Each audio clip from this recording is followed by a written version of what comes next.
For 15 years, I was the family servant until one Christmas changed everything. At 32, I'd spent more than half my life playing the role of the reliable shadow in a family that only turned to me when there were floors to mop, meals to cook, or errands no one else wanted to run. My younger sister, Sarah, sparkled in every room she walked into, while I was the one standing at the stove quietly feeding the crowd that came to adore her. Last Christmas Eve, the pattern repeated with chilling precision. My phone rang while I was folding clothes into my suitcase, ready for a rare getaway I'd planned weeks in advance. Mom's name glowed on the screen. I should have ignored it, but I answered. "Cancel your plans," she ordered, before I could even say hello. Sarah's hosting her networking group for Christmas Eve dinner. 25 guests, executives, important people. "You'll be here by noon tomorrow to cook." Her tone wasn't a request. It never was. I glanced at the plane ticket on my dresser, Fort Lauderdale departure, 8 p.m., Christmas Eve. She had no idea. "What's happening tomorrow?" I asked carefully, though I already knew. Sarah's invited Pinnacle executives. "Do you understand how valuable this is for her career? You'll need to prepare 7 courses and 10 sides. I'll text you the menu. Use the Waterford crystal." The way she said it, these are people who matter cut deep. As if I didn't. For 15 years, I've been the invisible daughter. Every Thanksgiving, since I was 17, Lily will handle the cooking. Every Christmas, Sarah will entertain, Lily will serve. At Sarah's engagement party, I spent 14 hours preparing appetizers while she glided in a designer gown. When someone asked my mother what I did for work, she'd laughed. Lily doesn't have Sarah's social skills, but she cooks well. What she didn't know, because she'd never asked, was that I wasn't just cooking. I had built a company, Stellar Events, from a $5,000 seed into a multi-million-dollar luxury catering empire. 50 employees, 3 locations, clients on the Forbes 500 list. And the next morning, December 26th, I was scheduled to meet Victoria Chen, CEO of Pinnacle Hospitality, to finalize a $2 million contract that would double my company's size. When my CFO reminded me earlier that day, I'd smiled at the timing. The meeting was non-negotiable. Victoria insisted the founder be present. If I missed it, the board would award the deal to a competitor. The livelihoods of my chefs, managers, and staff people who trusted me depended on me being in Florida, not stuck in my parents' kitchen like a servant. And then, like fate mocking me, I scanned the guest list my mother emailed. Victoria Chen, Pinnacle Hospitality. The same woman I was about to meet as CEO would be at my parents' house expecting a home-cooked feast served by the daughter they'd spent years calling unemployed. My heart thudded. Serve Victoria like a ghost, or show up as the leader she was about to sign a multi-million-dollar contract with Mom, I said into the phone, my voice sharper than usual. "I can't do it." Silence. Then her voice sharpened like glass. "What do you mean you can't? This family needs you. Sarah needs you." "No, Mom. I have a business trip." "A business trip?" She actually laughed. "Don't be ridiculous, Lily. What business could you possibly have?" "I'm flying to Florida tonight. I can't cancel?" Her anger boiled through the line.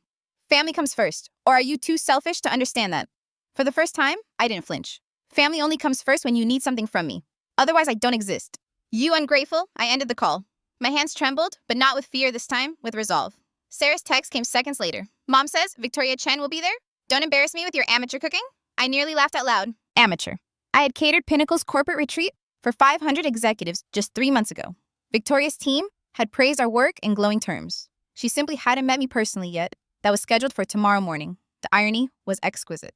On my kitchen counter, I left a note with the numbers of 3 emergency catering companies just in case. Next to it, I placed one of my business cards, Lily Sullivan, CEO, Stellar Events. I knew they'd never come looking. They never had before.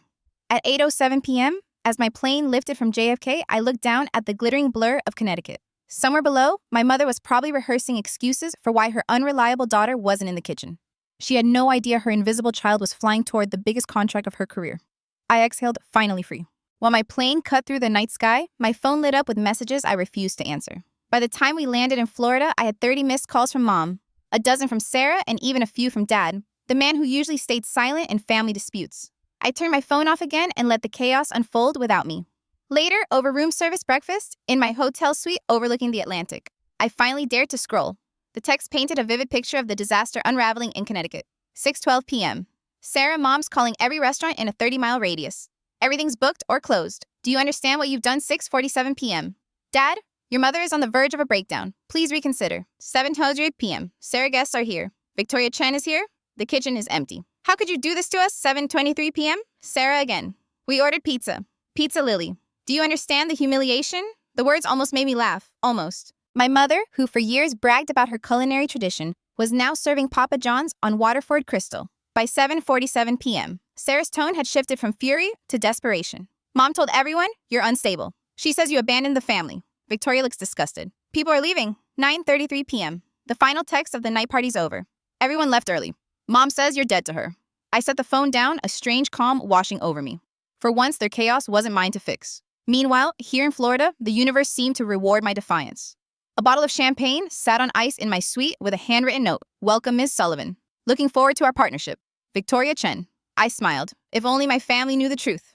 The next day, December 26th, was the moment everything collided. At 7:00 p.m., I walked into Pinnacle's private dining room, dressed in a tailored navy suit, ready to secure the contract that would change my company's future. Victoria Chen arrived a few minutes late, still wearing the kind of poise only CEOs mastered, though I caught the flicker of exhaustion in her eyes. Apologies for the delay, she said warmly. I've just come from the most bizarre Christmas Eve dinner in Connecticut. My pulse quickened. Oh, I asked, feigning casual curiosity. She shook her head with disbelief. The hostess, Margaret Sullivan, do you know her?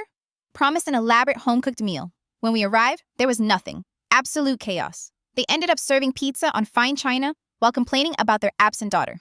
The mother called her unstable a disappointment. It was surreal. Her words struck like a hammer, and yet inside I marveled at the irony. I can't imagine, I replied smoothly, hiding the storm inside me. Victoria sighed, then brightened. Anyway, let's focus on your company. Stellar Events has impressed me for years. I'm eager to hear your vision for Pinnacle.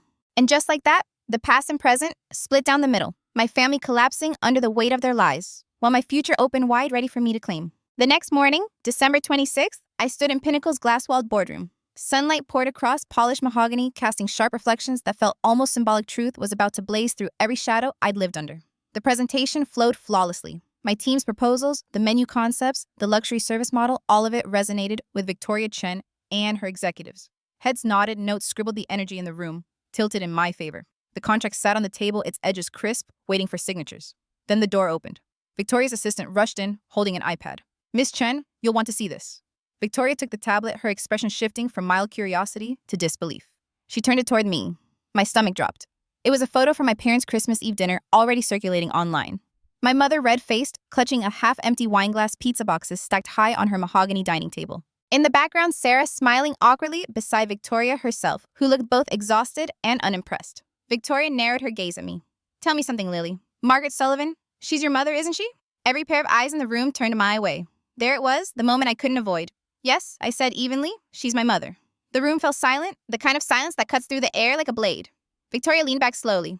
Last night, that same woman spent the entire evening telling everyone her older daughter was unreliable, unstable, unemployable. That daughter was you? Yes. Murmurs rippled around the table. The legal counsel stopped writing. The COO raised his eyebrows. Victoria studied me, her sharp gaze unflinching. So the daughter they dismissed as a failure is the CEO I've been chasing for 2 years. I didn't blink. That's correct? Her lips twitched, half disbelief, half amusement. Your own family doesn't know you run one of the most successful catering companies in the region. They never asked. I said, my voice calm, but edged with steel. They assumed I was nothing. I let them believe it because proving myself to them was never the point. Proving myself to the world was. A low whistle escaped one of the board members. The tension cracked, shifting into awe. Victoria shook her head slowly, then smiled a genuine, almost mischievous smile. Well, she said that certainly explains why last night was the most unprofessional dinner I've ever attended. Your mother bragged about her cooking, then collapsed under her own lies. And now here you are signing a contract she could only dream of. The irony wasn't lost on anyone. Victoria slid the contract toward me. Ms. Sullivan, let's make this official. As my pen touched the page, I thought about the pizza served on Waterford crystal, the humiliation my mother tried to bury under gossip. And I realized this wasn't revenge. This was revelation. They'd written me off as invisible. Now the world would see me in ink and headlines. The champagne flutes clinked as Pinnacle's executives toasted to our new partnership. My signature still gleamed in ink on the $2 million contract. It should have been the pinnacle moment of my career. Yet my phone buzzed relentlessly in my bag like an angry wasp. When I finally checked it, the notifications nearly spilled from the screen. 47 missed calls from Mom, 20 from Sarah. Even Dad had texted, your mother just fainted. What the hell is Stellar Events? But the true blow hadn't landed yet. Victoria's assistant hurried in again, projecting something onto the boardroom screen. This just dropped, he said breathlessly. There it was. The cover of Forbes, scheduled for release at midnight but leaked early. My face stared back at me in a sharp black suit. Headline blazing across the screen. From invisible to invaluable. How Lily Sullivan built a catering empire without a dollar of family money. Gas rippled through the room. My chest tightened, but not with fear. This was the truth finally roaring into daylight. Victoria's eyes sparkled as she read aloud. Dismissed for years as the family failure, Sullivan built Stellar Events into a multi-million-dollar empire by deliberately avoiding parental money or connections. She turned to me. They really didn't know. I nodded once. They never asked. In that moment, my family's carefully constructed story, Sarah, the golden child. Me, the failure, crumbled in real time. Country clubs, charity boards, all the smug introductions at holiday dinners gone. My phone buzzed again, this time with a text from Sarah. Mom says, you're cruel. Everyone is calling. You've destroyed us. I typed back, hands steady. No, you destroyed yourselves by refusing to see me. Victoria raised her glass toward me again. To boundaries. To building without permission. The executives joined the laughter bubbling around us. And I sat taller than I ever had before, realizing that sometimes the most explosive bombshells aren't planted. They're simply the truth finally revealed. The suite at the Florida resort was almost unreal. Floor-to-ceiling windows open onto the Atlantic, and below the ocean whispered against the shore with relentless rhythm. A bottle of champagne waited on ice with a handwritten note from Victoria Chen herself. Welcome, Miss Sullivan. Looking forward to our partnership. It should have been a perfect evening. Instead, my phone was a battlefield, 47 missed calls from my mother, 18 from Sarah, even 3 from my father, who almost never dialed my number. For a moment, I just stared at the glowing screen, frozen between temptation and dread. Every buzz seemed louder than the last. I finally forced myself to swipe open the messages. Mom, answer your phone now. Sarah. What did you do? Mom's having a meltdown. Dad, please call. Your mother is hysterical. It felt like deja vu, 15 years of demands, commands, accusations. Only now I wasn't trapped in that house. I was in a suite they didn't even know existed, preparing to sign a contract that would change everything. I ignored the first 20 voicemails, but by the 21st, my curiosity got the better of me.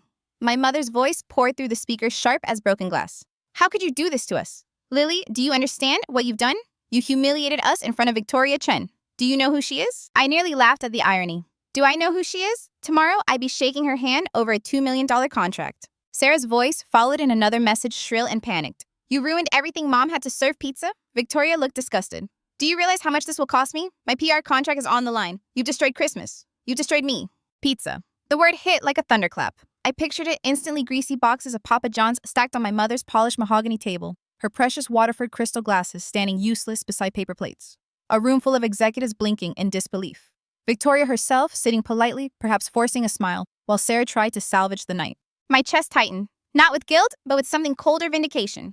For once, I wasn't the servant in the kitchen. For once, they had to taste the consequences of their own arrogance. Still, a part of me hurt. These were my parents, my sister.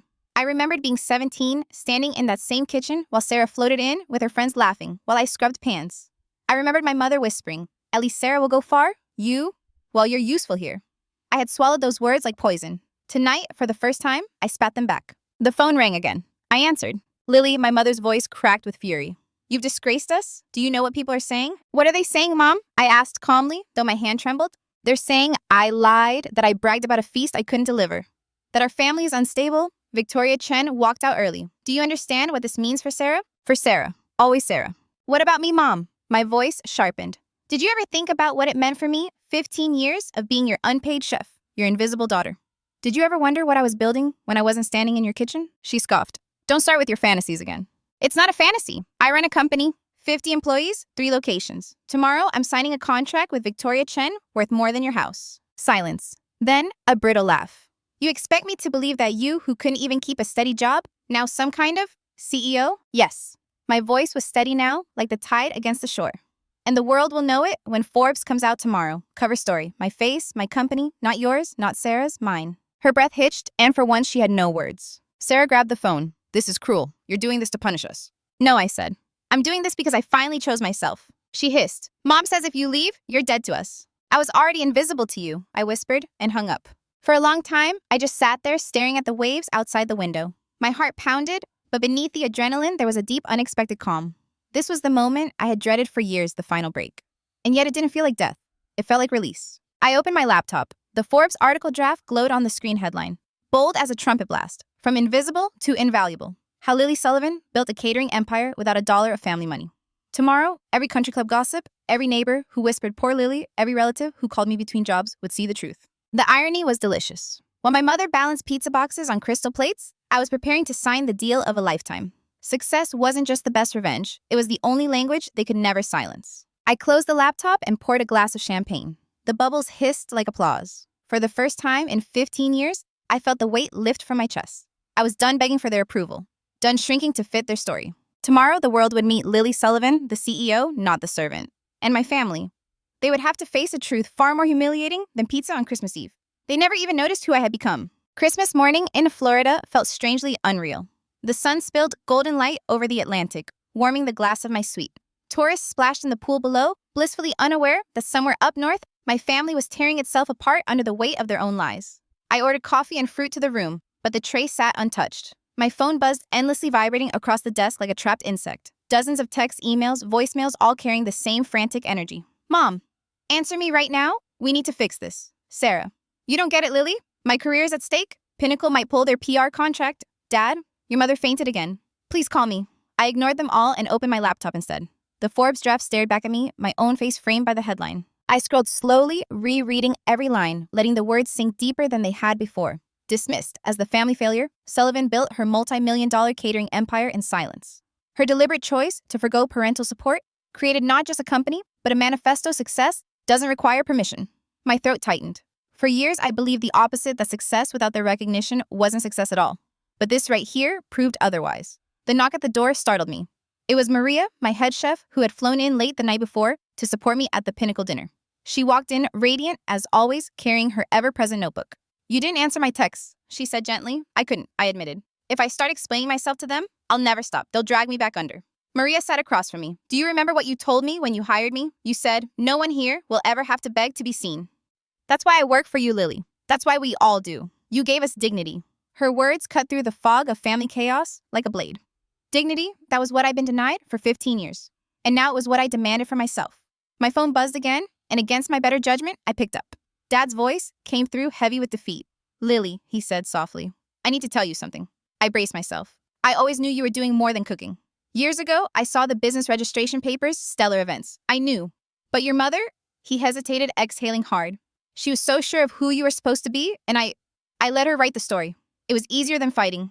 Easier for you? I whispered. But for me, it was a prison. I know, he said, voice breaking. And I'm ashamed.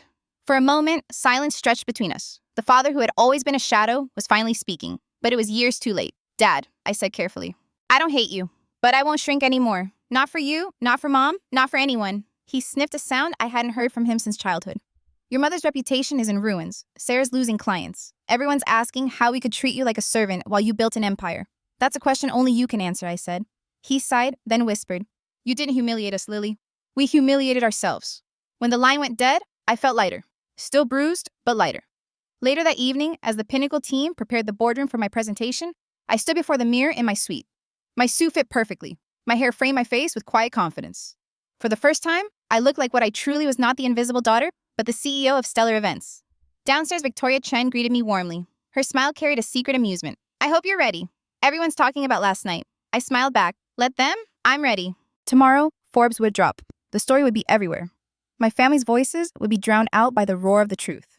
And for the first time in my life, I wasn't afraid. The Pinnacle boardroom shimmered with polished glass and brushed steel, the kind of space designed to intimidate. Yet as I stood there, portfolio in hand, I felt none of the smallness that used to haunt me in my parents' house.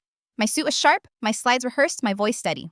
Today was not about begging for approval. It was about sealing a partnership I had earned. Victoria Chen entered with her team still exuding that effortless authority. She paused before sitting down, giving me a curious look. Lily, she said, before we begin, I have to tell you about the most surreal Christmas Eve I've ever experienced. I smiled faintly. Oh, she leaned back in her chair, amusement flickering in her eyes.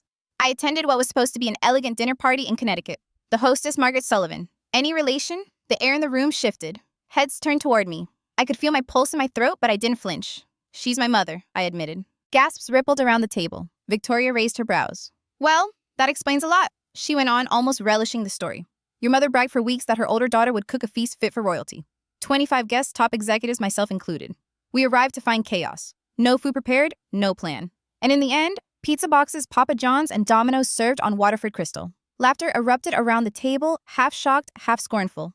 Victoria's tone hardened, and the entire night she badmouthed this absent daughter. Called her unreliable, unstable, unemployable. I left before dessert. It was the most unprofessional event I've ever attended. All eyes shifted back to me. I met Victoria's gaze head-on. Yes, that daughter is me. Silence blanketed the room. For a heartbeat, I felt 17 again, cornered, belittled, dismissed.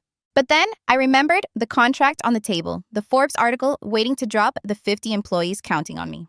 I straightened my shoulders. I wasn't there because I was preparing for this. For you, for Stellar Events, I chose my business over a family who never chose me.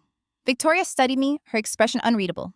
Finally, she spoke, her voice low but firm. Your own mother doesn't know you run a multi-million-dollar company. She never asked, I replied. The weight of those 3 words seemed to land on everyone in the room. The legal counsel set down his pen. Her business partner leaned back, shaking his head in disbelief. Victoria laughed, then not cruelly, but incredulously. So while your mother served pizza, the daughter she dismissed as a failure was about to sign a $2 million contract with me. That's correct, I said, my voice calm. She leaned forward. Lily, do you know what this is? A coincidence, I said. Or maybe fate. Victoria smiled slowly. No, it's poetic justice. And just like that, the boardroom no longer felt intimidating. It felt like my stage. The silence after my words stretched thick and charged. Every executive in that gleaming boardroom stared, waiting for Victoria Chen's verdict. For a moment, it felt like I was on trial not just for my company, but for my entire life. Victoria tapped her fingers against the table. Then with a slow, deliberate motion, she pulled out her phone. Excuse me, she said, stepping just beyond the glass wall. Through the transparent partition, I could see her pacing, animated, her voice sharp. My stomach tightened. Minutes later, she returned. Her expression was unreadable until the corner of her lips curled. I just got off the phone with your mother, she said. My breath caught. You what? Victoria chuckled. I told her last night's dinner was the most unprofessional event I've attended in years. She begged me not to judge her family too harshly. Said it was all her older daughter's fault. Her eyes glinted. Then I told her that older daughter just signed a multi-million-dollar contract with me. The boardroom erupted in laughter, real shocked, cathartic laughter. My cheeks burned, not from shame, but from the surreal irony. Victoria slid the contract across the table. Ms. Sullivan, let's make it official. My hand didn't tremble as I picked up the pen. For years, my family's disapproval had defined me. In that instant, it dissolved into nothing. With each stroke of ink, I rewrote the story they'd forced on me, from invisible servant to recognized CEO. The champagne popped, glasses clinked. Someone projected the pinnacle LinkedIn announcement on the screen. My name, my company, my face. Within minutes, the post began flooding with likes and comments. Industry leaders congratulated me. Competitors scrambled to respond. And my phone silent all morning, lit up like fireworks. 47 missed calls from my mother. 18 from Sarah, 3 from my father. One new message blinked on the screen. From Dad, your mother just fainted? What the hell is stellar events? I set the phone down without replying. Victoria raised her glass toward me. To boundaries, she said. To boundaries, I echoed. And as the bubbles fizzed against my lips, I realized I was drinking to freedom too. I thought signing that contract would be the peak, but the real earthquake came 24 hours later. At midnight, sharp Forbes dropped their new cover, my face bold and unflinching, staring out from newsstands across the country. The headline screamed louder than I ever could. From invisible to invaluable, how Lily Sullivan built a catering empire without a dollar of family money. By sunrise, the phones at stellar events were melting.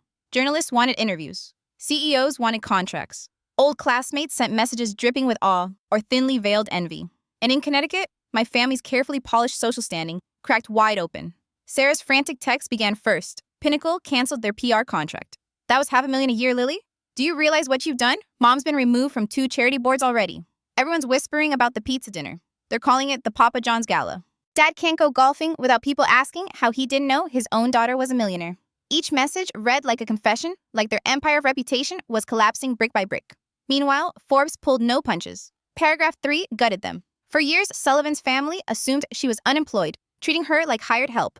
In silence, she built an empire. People ate it up. At the country club, according to Sarah's own bitter words, my mother had become a living punchline. Margaret Sullivan, who bragged about her elegant entertaining, had reduced international executives to Papa John's slices on crystal plates, while her failure of a daughter inked million-dollar deals in Florida. My father was the only one to call with honesty. His voice was quiet-aged.